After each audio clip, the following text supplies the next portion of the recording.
Kapımızdan marğı geçer, adı Gül Hanım, Gül Hanım. Sağ ola. Her geçerley bağrım yakar, yakar Gül Hanım, Gül Hanım.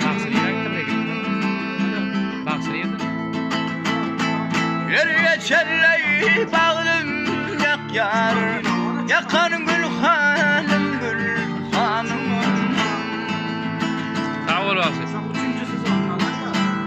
Her geçerle sergil sakay, kaygılandan kalmadı.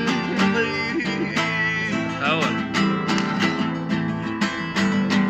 Müşki almarı hosni kuvay, şakar Gül Hanım, Gül Hanım.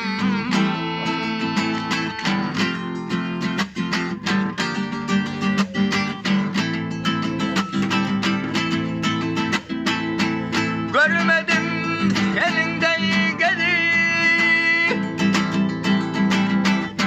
görmedim elinden gelip, tarifini bilmen yazıp. Sağ ola.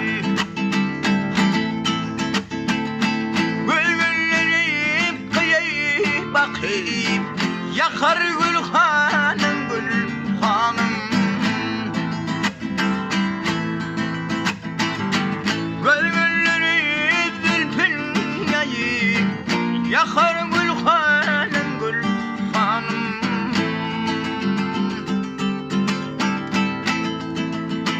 Ey,